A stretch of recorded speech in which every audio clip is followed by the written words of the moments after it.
Welcome. I'm Sue Crumbine, a garden guide at Gamble Garden. The Gamble Guides put this program together for you today, and we're very excited about it.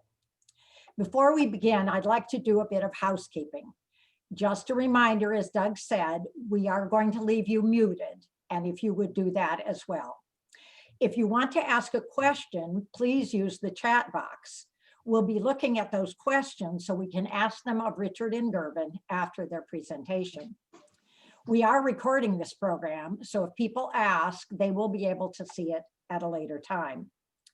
And now I'd like to introduce my colleague, Mary Powell, who will introduce our speakers. Hi, everyone.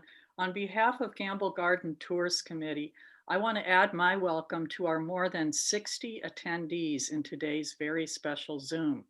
Welcome board members, Gamble staff, Gamble committee heads, volunteers, and members. Our program is entitled Gamble Garden Inspiration, the Watershed Garden. We are very fortunate to have two special guests today, Richard Hayden and Gervin Peters. And let me give a brief intro for the two of them.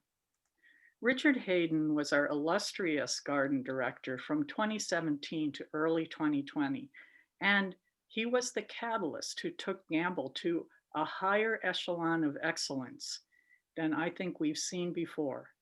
In everything Richard did, he found ways to bring people together, young and old, longtime friends of Gamble, and an historic number of first-time visitors.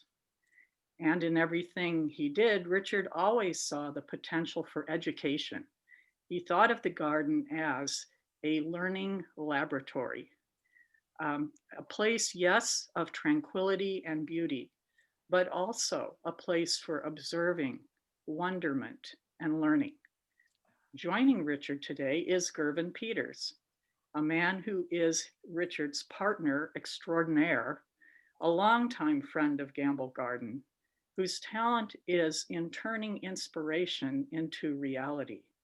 Together, Richard and Gervin created this magnificent, magical little spot we call the Watershed Garden. And without further ado, here are Richard and Gervin. Wow, thank you. That's so, you know, have you heard that saying, I wish I were half the man that my dog thinks I am? I wish I were half the person that Mary said I was in that introduction.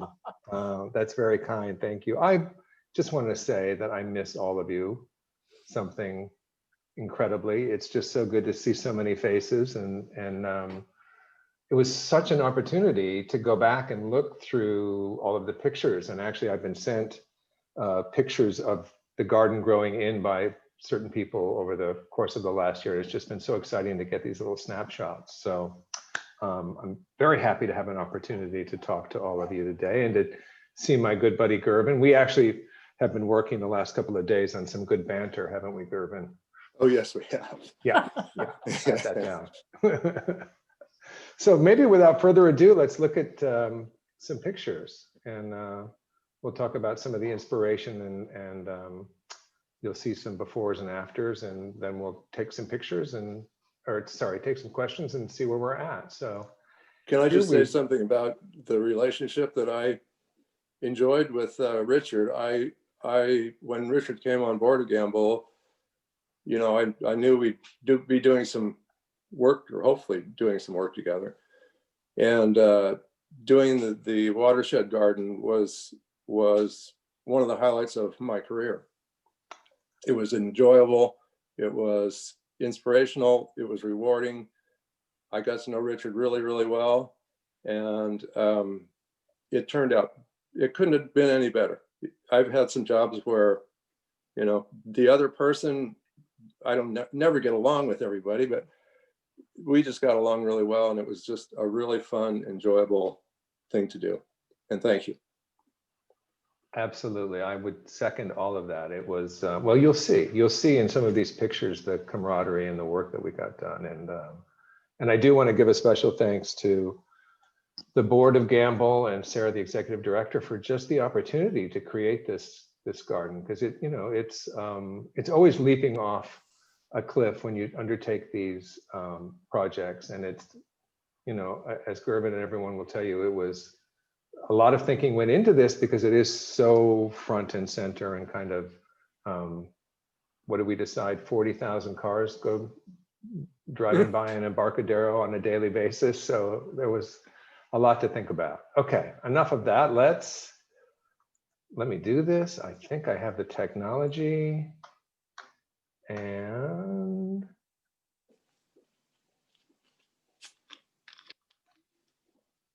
voila, are you seeing a presentation? I'm seeing Sue nod. That's a good thing. So this is a picture that Doug took. And so we'll talk a little bit about the dates behind some of this as we get going, but I can't begin to explain to you how exciting it is to see this just from, I don't know, Doug, when did you take this?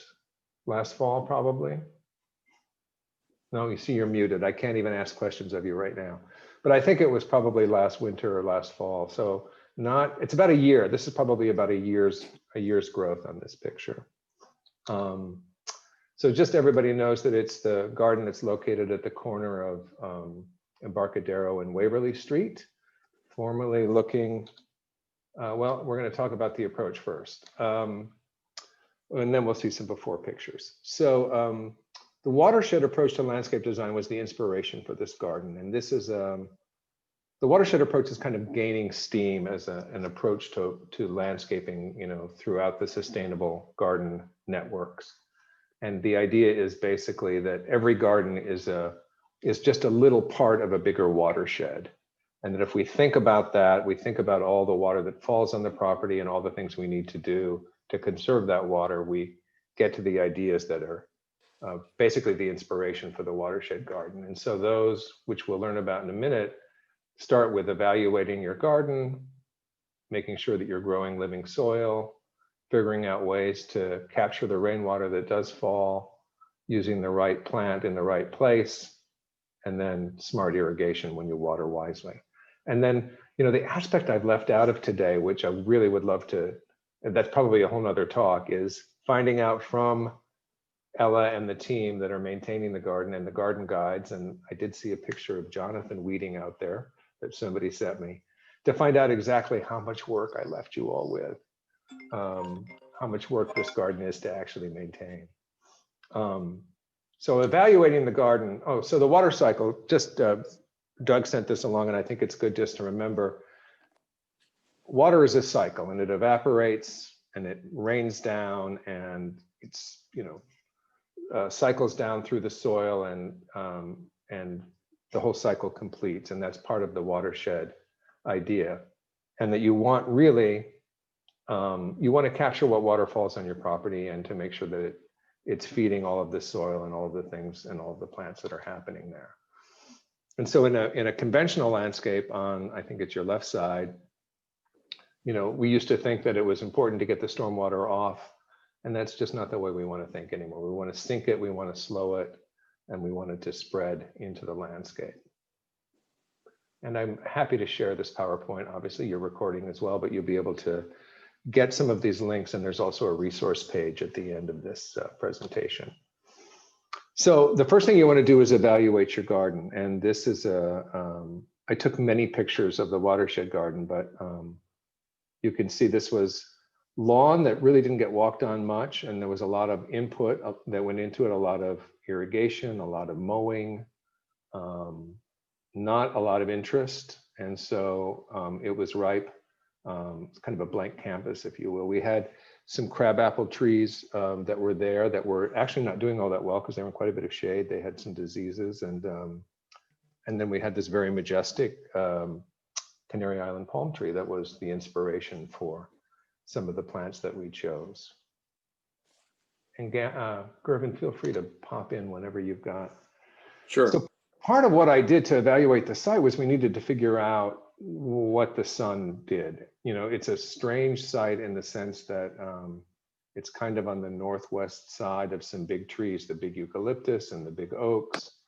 And so you can see that I started taking pictures as early as September of 2017, and then just looking at what the sun did during the course of the year, so that we knew, you know, what kind of plants were going to be happiest here.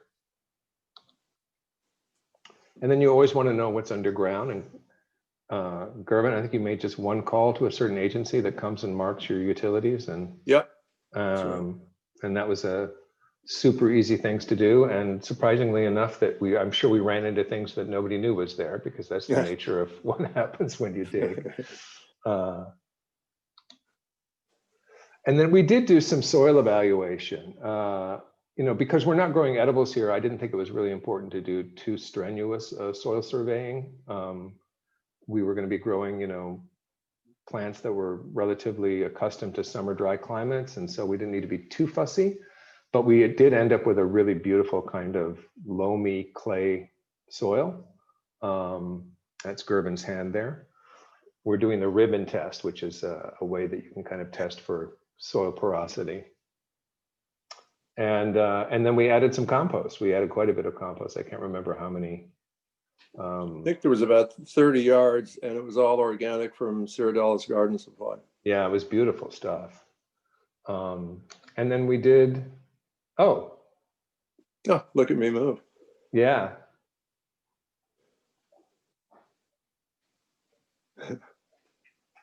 And the fact that he can't make a ribbon is a good thing, because the ribbon means it's clay, which is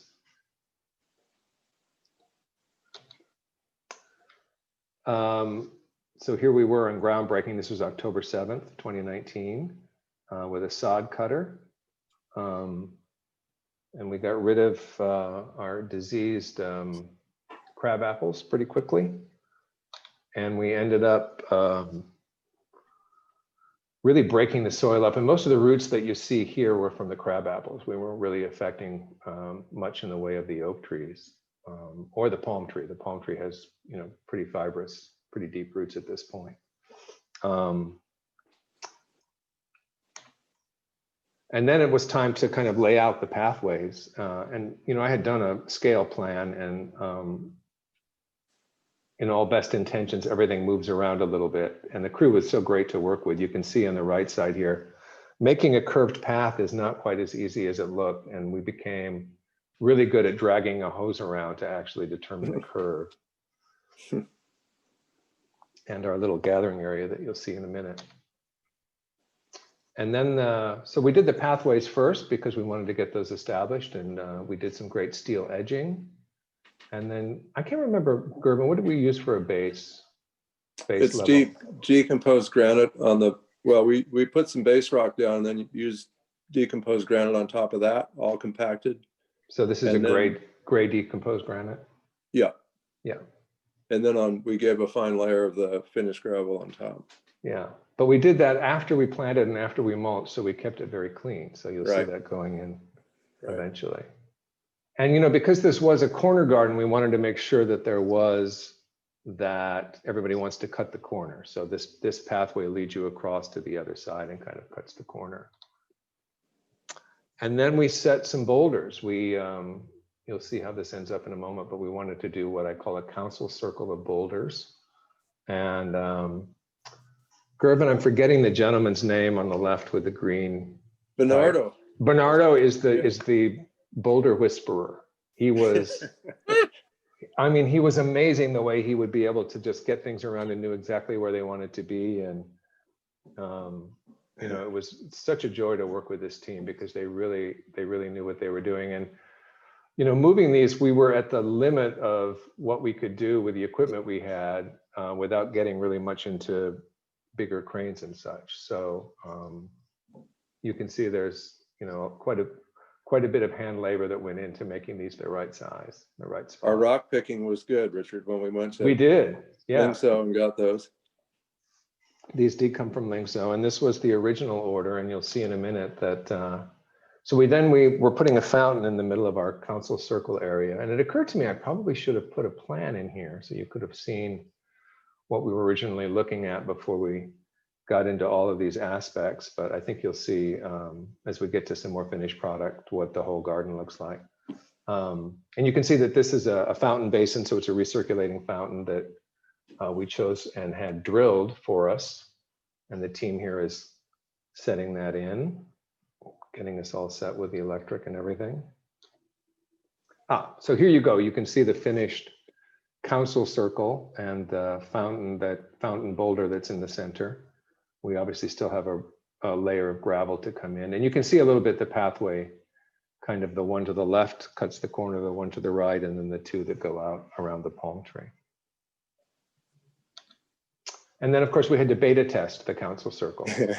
So this is the Dirty Knees team taking a break, and it worked. Actually, everybody felt pretty comfortable. I mean, you certainly wouldn't want to spend a couple of hours sitting on a boulder, but it's perfect for a perch and bird watching or having your lunch or something.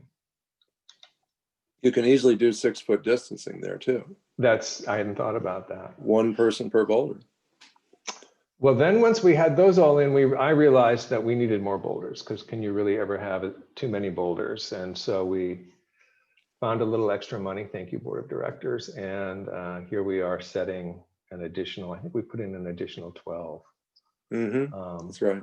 That really helped to make sense. It's amazing how big the space was, and having the right quantity and the right mass and the right location. I don't think I made them move the boulders too many times, if I remember correctly. You're high on my list for that. Yeah, I don't think I included the picture of you riding the back of the Bobcat. I have a video of that, but I thought there might be somebody from OSHA on this presentation, and I didn't want to flag that for you, but it was good ballast. So here you can see we finally gotten the gravel in. And this is a great opportunity to talk about the detain the rain aspect of the watershed approach. So it's permeable paving. So the rain that falls on any of the gravel pathways actually soaks through. And then we created what we call a rain garden here on the right, or a bioswale. And frankly, it is the low spot in the garden, but because the whole garden is permeable, it probably doesn't function all that well. It's more of a display aspect. If we were close enough to the parking lot where we could drain the parking lot into the bioswale, then that would be something that kind of makes more sense. But it was hard to do a watershed garden and not at least have a rain garden and a bioswale. So, and it is the low spot, so maybe in a strong rain, it might actually fill up. And then, the idea is that we use some plants like these spiky juncus that kind of indicate creekside plantings. Just want to keep track of my time because I can be known to go on and on. We'll try and get you, try to land the plane by 5 o'clock. So then right plant, right place. And as I was thinking about the plants that I wanted for this garden, I wanted to make sure that we were choosing things that would be acclimated to a summer dry climate. Obviously, everything is getting water throughout the summer, minimal water. But for instance, I wanted to say if, for instance, after things were established, if we did get into a drought situation and we had to turn the irrigation off, these plants would survive through the summer. They may not look great, but come the next rain in the winter, they would pull back.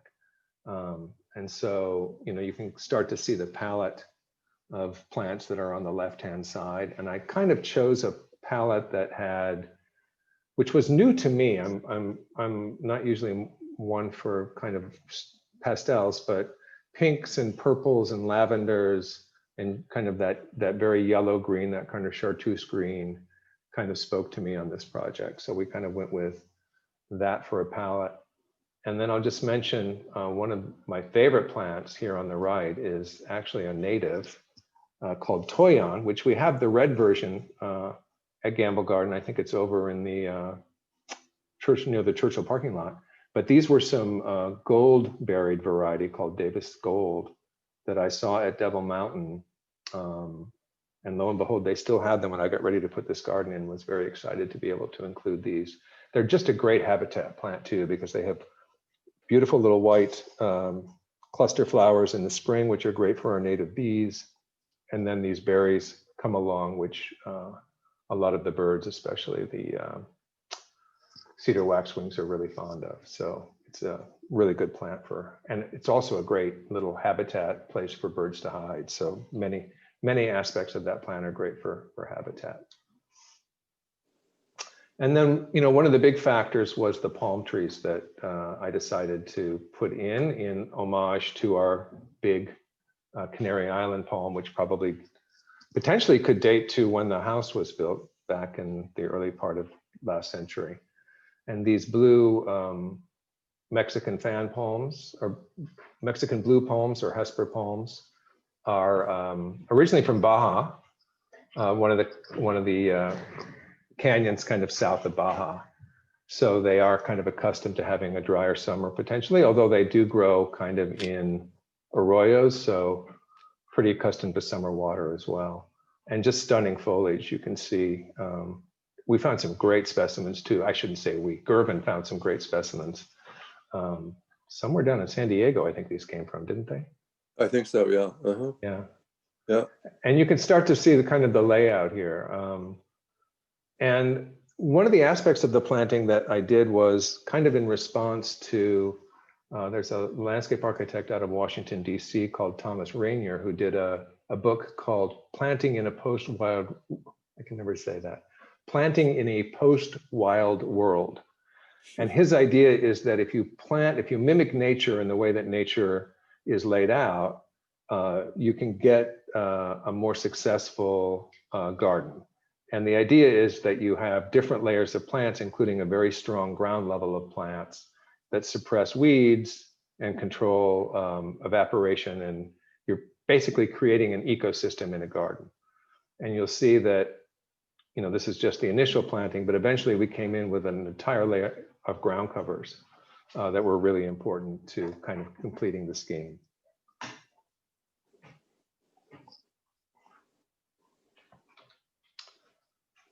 We also had these beautiful Dazzleran Mexican grass trees. This big specimen right here was a gift from Frank Nicoli up at the college there. Foothill. Foothill, right. And that was he had 3 of them. I could only get him to give me 1, however. But they were a great addition because I really liked the texture. And of course, when the wind starts blowing, they really give you a nice swing. And very, very heavy. And very heavy, yes. And there are 3 of these actually. So there's one here, and another one here, and another one back here. Yeah. They were smaller, right? We got one bigger one and then 2 smaller. Yeah, these were 15. These just came in a 15-gallon container. This one right here. Yeah. Can you guys see my? Yes, you can. Okay. I'm not sure. Sometimes they don't show up. And then thank you, Doug, for these great plant pictures. This is a great hummingbird plant. It's one of our natives called California fuchsia. This is an unusual pink variety. I think it probably comes from, I'm going to go out on a limb and say it comes from Marin County. But it's just a magnet for hummingbirds. And it's also a nice, because it blooms in the later season in the fall, so you don't always have a lot blooming at that time of the year. The coral bell, this one is called Wendy. It's a hybrid from some of our native heuchera coral bells. Great color, great hummingbird plant as well, and also a magnet for some reason, bumblebees love these plants, even though they're tiny little flowers. Great semi-shade plant. This is an Euphophia Little Maid, and I'll be honest with you, this was cleaning out some of the plants we had in the Gamble nursery that had been there for years and years and years. And I was like, this would be a good addition, because this is a South African kind of meadow occurring plant, and you get these nice kind of bright yellow. I think this is a spring bloomer, if I'm not correct. Also in the bright yellow kind of chartreuse family is the euphorbia. And this is a dwarf form called Shorty. And then I talked about the ground covers that we use. This is a shade ground cover called, with a bad name, California hedge nettle. But the Stakes, you can see, it has a spreading form. So sometimes people plant it and it gets too happy. But we decided it would be great in the shady aspects under the oaks. And it looks like it's doing quite well. So Doug, I must have taken this picture last fall. Also in the purple department, this is Hamanensis salvia. It's Ignatian purple. Also a great bee plant, as you can see. And I don't know if you can tell, but chances are this carpenter bee is actually robbing nectar. He's biting a hole through the side of that flower. In fact, it looks like the honeybee is doing the same thing. He can't really get down the flower because he's too big, so they bite a hole in to get at the nectar that way. And this is a short form. This only gets, I think, 18 inches to 24 inches tall. Compact strawberry tree. This is a Mediterranean native, but I think this was also one of the ones we had in the nursery that suddenly made it into the garden just because it has quite a bit of shade tolerance and kind of mimics the way that the toyon looked. And then these little green berries will actually be turning red and making some good bird food. Coffee berry is one of my favorite plants. This is a great sun or shade California native. It's just a little standard workhorse of a plant. And then you can see the flowers are pretty insignificant. They're teeny tiny kind of yellow green, but great for our native bees. And then you get these nice berries, which are good for birds. One of the few plants that grows very well under oaks.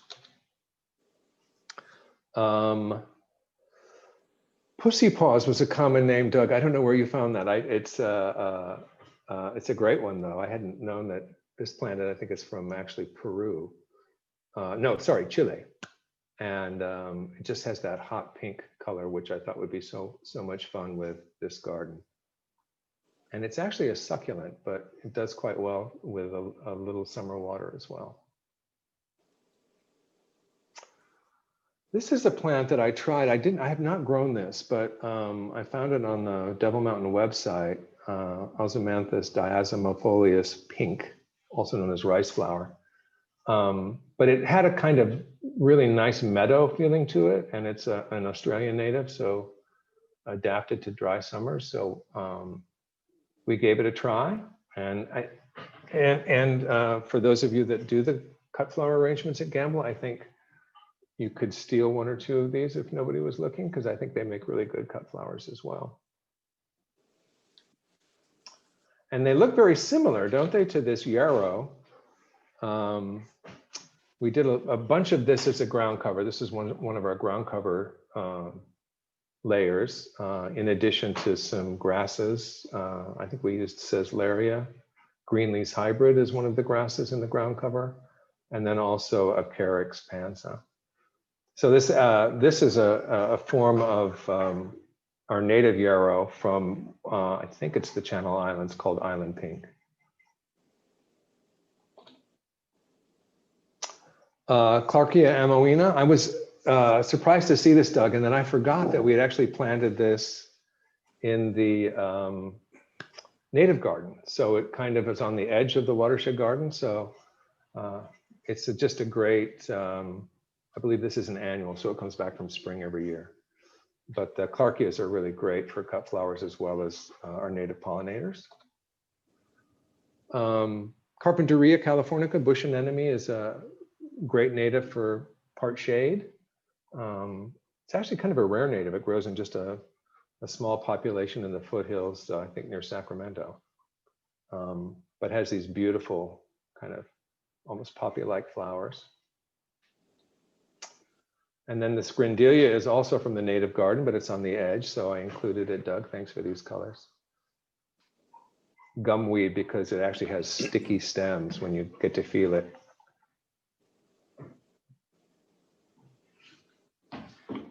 Sorry, I'm doing puppy control at the same time here. Let me, and we mentioned the California gray rush, the Juncus patens, which just looks like a water plant because it kind of is, but it will also take pretty dry summers as well. And this is a variety called Elk Blue that has a really nice blue foliage.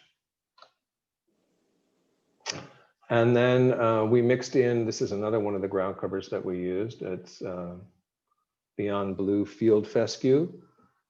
This nice low growing fescue just gave us, we did some blue foliage in with the garden, which kind of helped. We did this and some Lamus, and then it kind of pulled in that same blue color from the Mexican blue palms. And here's the Lamus. This is one of our native grasses, Canyon Prince. This is a selection that was done by the Santa Barbara Botanic Garden from one of the Channel Islands. I love this grass. It's just so well behaved, and every couple of years when it starts to get browned out, you just cut it to the ground and it refreshes and comes right back. It does creep a little bit. It's not super fast, so it's not super aggressive, but just something to keep in mind. And the flowers are great. You get these big, tall, kind of wheat-like flower stalks that kind of are a pale green when they first come on. And you can also start to see some of the other the ground cover grasses we were using. In front here, you can see the Ceslaria in the back that's just starting to bloom. And the idea with those is that they probably they're an evergreen grass, so they don't need to be cut the way that a lot of ornamental grasses do. So you can often go 3, 4, 5 years without having to really clean those up.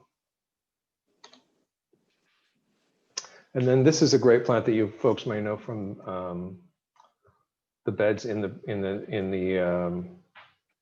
foliage beds at Gamble. It's Lamandra Platinum Beauty, and this is an Australian plant, but it's what I like to call the set it and forget it plant. It doesn't need anything.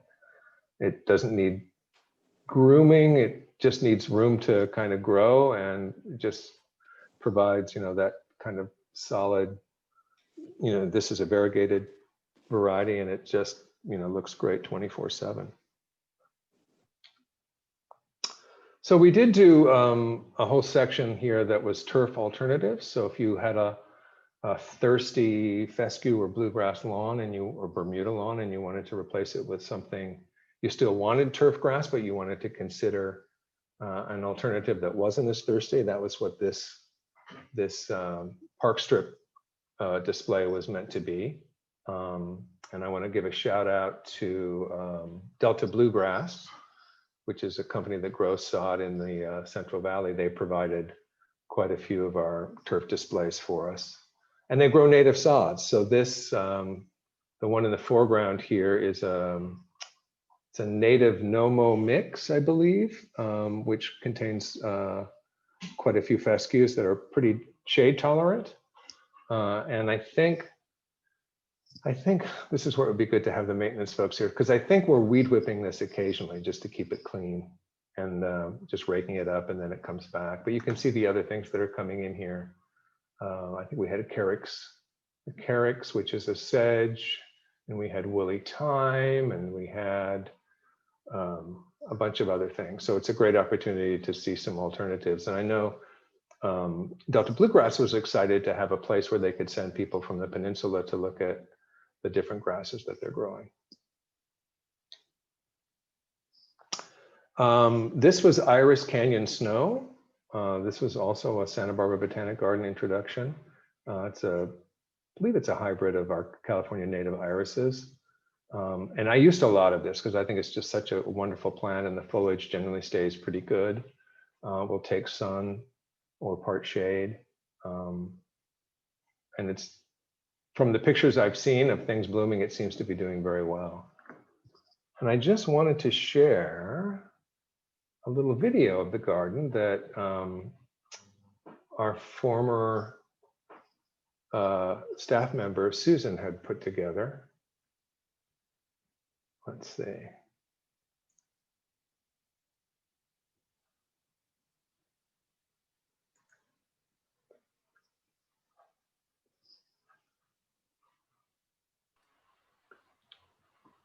Are you all hearing the soundtrack? No. No, Richard, you have to start that in another window. You have to close this window and then go to the window that's. Ah. And there's a little button that will say share computer sound. Got it. Are you seeing the video? No. Well, then that's even more of a travesty. So hang on. stop the screen share Yeah, got and it. then restart it using the window that you want us to see.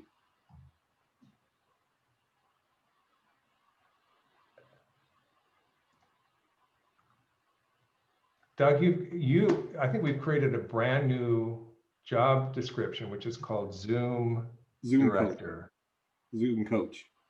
Yeah, there we go. Okay, now let's try again.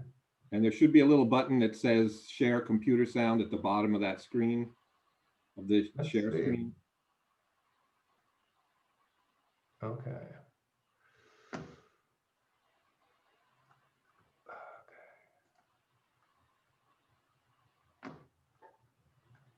It may not be worth it at this point. Let's see what we can do.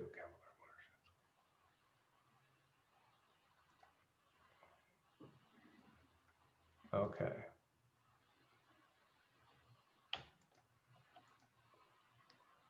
I can't seem to get the link to work now unless I'm sharing the slideshow.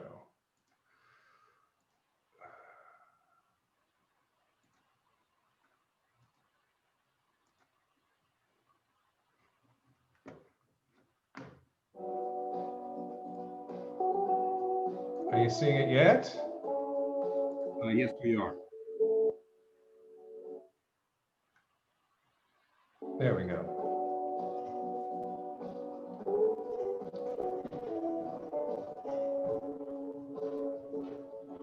So this was done about 5 or 6 months after the garden was installed, and you can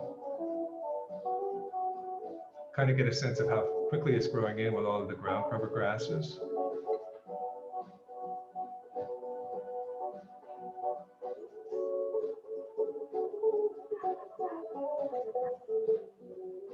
And I love the effect the wind has, that you can get a sense of the garden really comes alive with all that movement.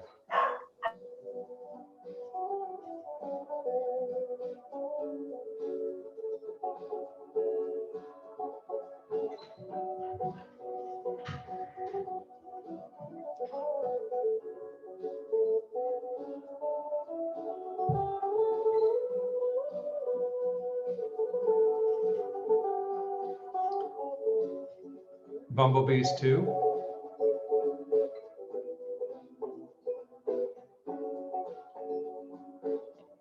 Those are great, a great yucca. I can't remember the variety, but that variegated yucca is really striking.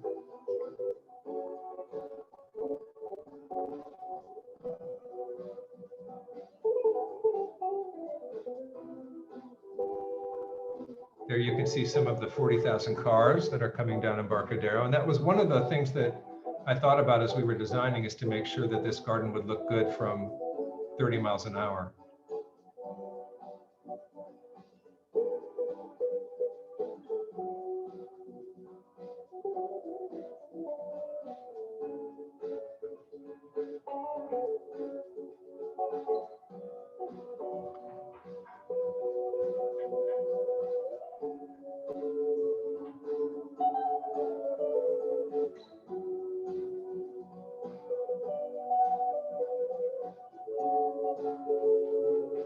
And I should mention, Susan Choi has a lot of other great garden videos on her YouTube channel, which is Flower Child Gardens.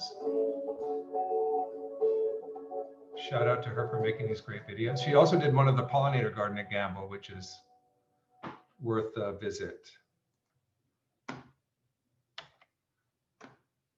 Okay. Now you're seeing the watershed, correct? Yep. So part of the watershed approach is watering wisely. So I want to talk a little bit about the irrigation that we did. We installed, we retrofitted the existing lawn irrigation to a couple of different zones and used these MP rotators because we were establishing a lot of ground cover grasses and things from plugs. It made sense to have overhead irrigation, but this is really efficient irrigation. You can see the stream rotator really limits the amount of evaporation. And then we also did some, the zone along the park strip along Waverley is done with Netafim because there we don't want to have any overspray into the pavement. which did mean that we needed to hand water that zone to get it established because all the little plug grasses needed a little extra water until they found the drip. And then the zone that we did where the turf displays are, we used this product. And Gervin, I couldn't find the name of this. Do you remember?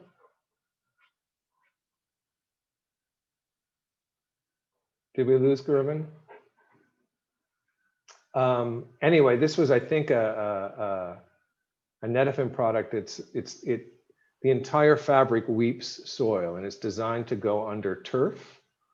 You can see we excavated, they laid this down, and it works actually on the same aspect as the same reduced pressure, and so we could put it in with a drip zone. So the trees are getting extra water when they need to go deeper, and then the turf's getting the right water. Seems to be working really well.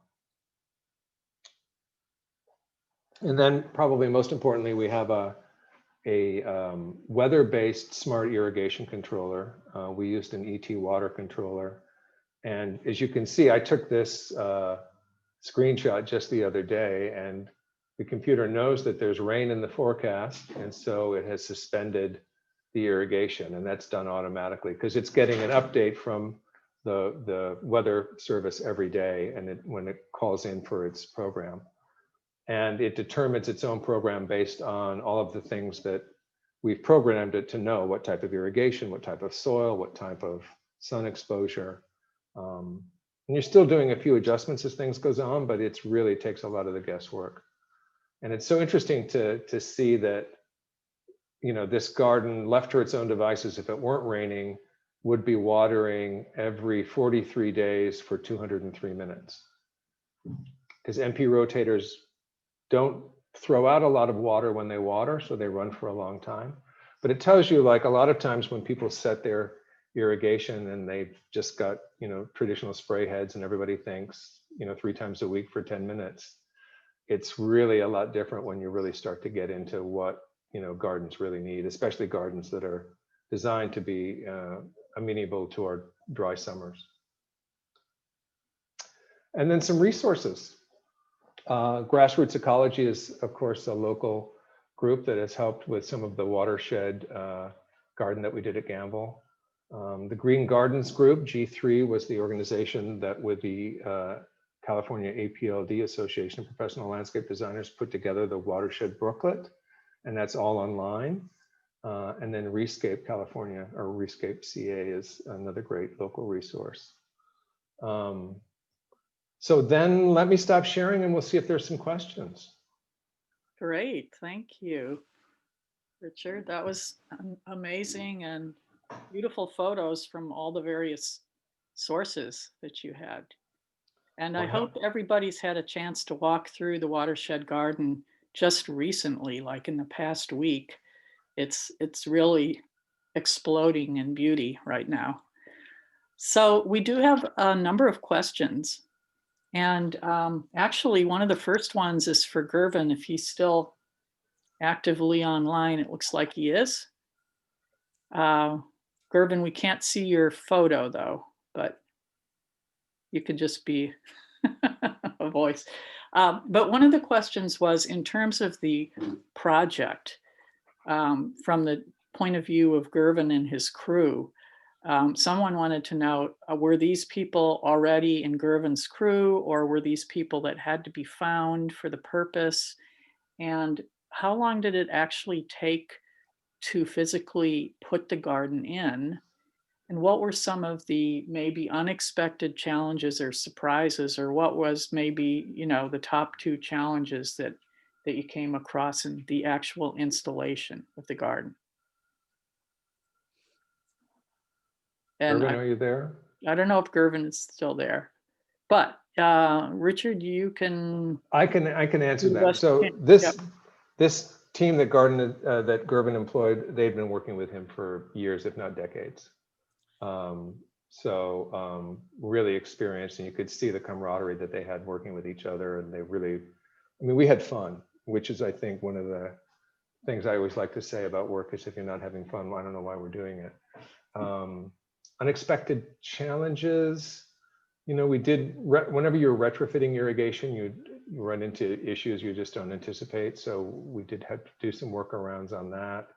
And then some of the aspects of the boulders being just really at the maximum weight level for the equipment we had. And we didn't want to get into having to bring in a big crane and run that over everything. So I think that was probably the biggest challenge. And then we broke ground in October and we finished, probably, we did it in we did soil prep and soil and irrigation and pathways, and then we took a break while I played with the plants, and then they came back and planted, and so it was done kind of in layers, but it took basically from October to December to get the work done. Yeah, great, awesome. Another question that we have is the use of grasses. So many grasses. You have grasses from all over. You have the demonstration grasses along the roadway. And I have to say that at least from the point of view of the garden guides, we find grass to be kind of mysterious. It's just this other kind of plant. And I didn't know if you could just give us a little 2 cents on grass and why it's so important in your landscape. Right. Well, so in reality, actually, and this is a horticultural parsing of the terms, it would be grass-like plants. So there's grasses and grass-like plants, because the lamandra, for instance, is not a grass, it's a grass-like plant, or the grass tree is not a grass. Even the carex, which looks like a grass, is actually a sedge, and we're getting into the minutiae of how things are described. The idea is that it's texture, right? So gardens are color, and there's size and foliage color, bloom color, foliage color, and then the texture of the way they go together. And there's something about the sense that this was kind of a meadow concept. Gave us the opportunity to combine the grasses, and they just give you a great contrast with when you have a low mounding lavender, for instance, and you put that against a taller, spiky grass, it just makes for a pleasing contrast. So there's a lot of design element in there as well as. Right. And then in this case, it was also about, there are many grasses that are deciduous. So they push green foliage in the spring and it turns brown in the fall. And some of you may be familiar with Piet Oldove, who's the big landscape designer from the Netherlands, who did the High Line and some very famous gardens. And he's very much about the winter garden. Well, it's easy for him because all of his plants are going to do the same thing, right? They're going to get to the fall and they're all going to dry, and then he chops everything down in the spring and it all comes back. And so in talking to Thomas Rainier and some other folks, we were trying to figure out the California equivalent to what that would be, because we have a growing season that's 365 days of the year. So I wanted to make sure we were choosing grasses that were evergreen, and figuring out how things would be maintained as we were choosing them was really important. Okay, great, thank you. That's a great topic. I hope we can focus more on grasses and grass-like plants in the future. So we do have some interesting questions. For example, the ET water controller, the question would be, do you end up saving lots of water, or are you just using the same amount of water more efficiently? And I guess in general, have you, I don't know whether you've gotten an update from Ella and the crew on, 1 year later, how it's been to maintain the garden, and if there'd be anything from a maintenance point of view that you found significant, or something that you might have done differently. I'm just looking through the list to see who's on the call. I don't see Ella here. So I will just say, it's been a joy to take care of. In that case. It's been easy peasy. No, I see Jonathan's on the call. He could probably tell us. I was hoping, probably initially there was some weeds to control because there was bare ground. But the idea with using the gazania and the different low grasses to kind of, not make any opportunities for weeds to grow in. So other than that, then there's the deadheading and the cutback that needs to happen, kind of the cleaning up. So hopefully that can be a relatively wholesale, it's time to cut back all the yarrow or deadhead all the iris. So it's not pretty cut and clear, but let's do, tell you what, we'll do round 2 and we'll talk maintenance and have Ella and the team weigh in and see how that's going. Great, thank you. I guess Good maybe, question. Oh, and then just to speak to the water question too. Yeah, right, the water. I think we're saving water, ultimately. And the other important thing is that you're getting the right amount of water on your plants. Like, you don't realize how much water things need at once. It's better to water deeply and infrequently than frequently and not deeply, because you encourage more weed growth and you encourage more soil pathogens when you're applying too much water. And then the other advantage of the irrigation system is that there's an app, so I can control it from my phone. And you also get alerts telling you a little bit of what's going on when there's circuit problems or anything like that. So, and I use all of those controllers, frankly, down here at both of the museums that I take care of. It's where I first learned about them, and they've been really invaluable. I've got, I can't remember, 380 valves that, so having it all in the palm of your hand sometimes is really helpful. That's great. Okay, maybe 2 last questions. Sure. So, circling back to the basic concept of the watershed garden, one of our viewers was interested in just saying, hey, is there any reason for there ever to be any garden that isn't a watershed garden or done according to watershed principles? And then also just kind of thinking it through in terms of our little spot there at Gamble, what is happening to that water, whether it's irrigation water or rainwater? Kind of how do you explain that? If I were to explain that to a second grader, what could I say?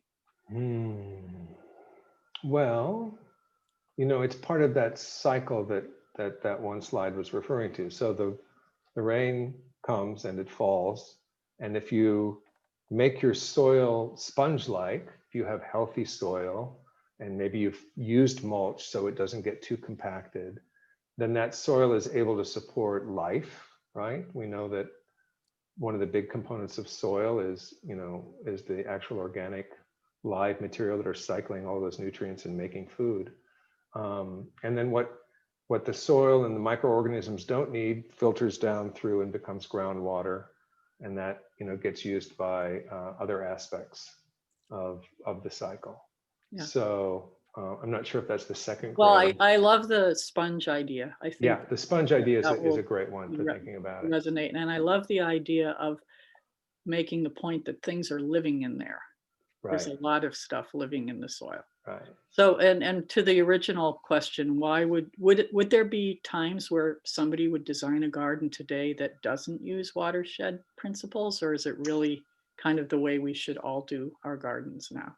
Well, it's funny. I live just south of a big old neighborhood in Los Angeles, and it's it was the neighborhood before Beverly Hills, and there's a bunch of big old houses and so much lawn, so many clipped hedges, and not necessarily the watershed approach, because they're watering a lot and they're using a lot of, so much gasoline goes into maintaining a yard like that, so much cutting and trimming, and then all that green waste goes somewhere and hopefully gets turned into mulch or compost. But and then there's no life, right? There's no place for our pollinator friends or anybody to hang out.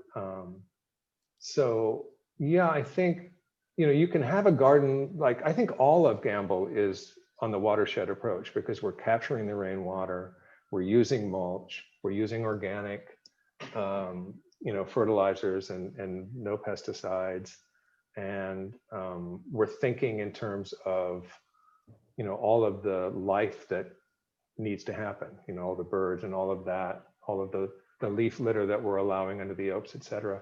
it's just thinking about things in a holistic manner and thinking about the entire ecosystem of what a garden can be. So Yeah, that's great. That's why it feels yeah. so good to be there. Yeah. So Richard, in just the last couple minutes, we would all love to hear a little bit about what you are up to now and what's exciting Wow. in your new. Well, next I chapter. actually have a few slides that no one else has seen, and Okay. I know you're recording and you will not share these with the press, but I'm gonna share just a couple of. Oh my God, it's technology again. I can do this. Okay. So, you know, I got hired away to come back. Oops, no, sorry. Let me try that again. To manage the new reimagining of the La Brea tar pits. We have a 50-year-old museum there, and we were thinking we wanted to do a new concept. And so we hired some architects from New York, some really wonderful, wonderful people called Weissman Freddy. And so hard to believe that this is Los Angeles 1935 or something, right? This is the middle of Los Angeles. The Miracle Mile, Wilshire, you know, was a big oil derrick, you know. It's really funny. I mean, Grauman's Chinese Theater is only a mile away from this site. And so we were trying to go from this to this. So this is the current master plan. This funny building over here is the new Los Angeles County Museum of Art building that's under construction right now. That's kind of controversial. But the interesting thing about the tar pits, you know, the tar pits are actually a series of pits through this area. This was an asphalt mine that they dug up, and groundwater just filled in, so we ended up with a lake. But, you know, to pull the watershed approach into this design, this area right here is a new bioswale, which is being installed. You know, all of your major construction projects now need to involve stormwater capture. So that's the stormwater capture portion. That's the watershed for the new tar pits project. This is the existing Page Museum. It's getting renovated, and then this is a new addition. Just to show you a few quick slides. That's the view from the corner. This is the renovation of the Page Museum, and this is the bioswale that we were looking at. And then this is the old museum and the new museum, and they made a decision to have as much park as possible, and that's why the majority of the old museum is the ground level is 4 feet below the ground, which is a really interesting thing to do in an area where there's very high water table. Everything relies on sump pumps, but they kind of combined the two and opened this area up. And we're finishing up our master plan. This is one of the indoor living laboratories that we're talking about doing. And we'll be finishing our master plan in March. We're getting very close to kind of coming up on things. And then we're just doing some fundraising to keep going. And it's an interesting, the interesting thing is the market has been doing very well. You know, it's just, you know, municipalities and such that we may not be able to do so well, but we're raising quite a bit of money. And then there's some garden involved, things that we have a reference of plants that we've found in the Pleistocene era fossils, pollen and seeds and things like that. So we can identify some of the plants that were on site. And so we'll have gardens that kind of mimic that. Then the other thing I'm doing, I got a promotion now. I'm actually the assistant deputy director of the Natural History Museums of Los Angeles County. And I'm overseeing all of our capital projects in addition to all of the gardens and landscapes. So this is a project that we're breaking ground on at, this is the Natural History Museum downtown near USC. And this is our new Commons, which will be a new theater and welcome center. You can see kind of what we're doing here. This is one of the interior, it's called the Welcome Center. It will be a free gallery where you can purchase tickets and see what else is going on. And this is Natalie, which is a sauropod dinosaur that we're currently excavating from Utah and will be mounted and displayed. Wow. She's going to be beautiful. So yeah, that's kind of what I'm up to. And it's interesting because, you know, we've been closed since March.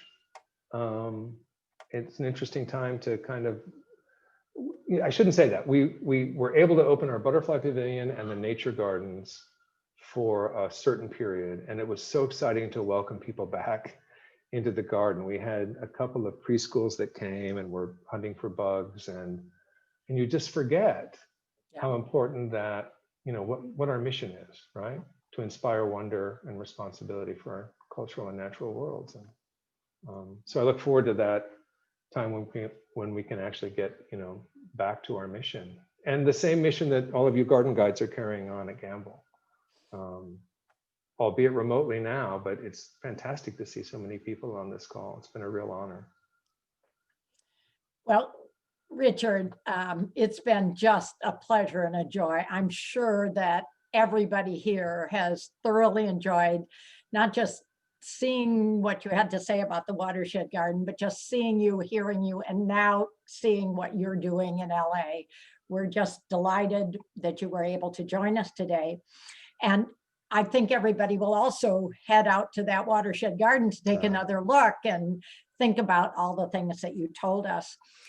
If those of you who are on this, at this program, like what you see, it has been presented by a group of people who have been meeting since March. Garden guides and docents have been meeting since March monthly in order to learn. Various people have put on programs for us on various plants, on various gardens, on all kinds of scientific concepts that really have enhanced our ability to be able to give tours for families. We have done a couple of second Saturdays, but we will be back when the pandemic lifts. So if you are interested in this kind of programming, we encourage you to join us. You can contact me or Mary or Doug, or just ask Sarah how to get in touch with us. We would really enjoy having you join us. And finally, I'd like to encourage everybody to make a contribution to Gamble, a place that we love and value and visit often. What would we do without that garden? Thank you for coming today. We'll see you at Gamble Garden.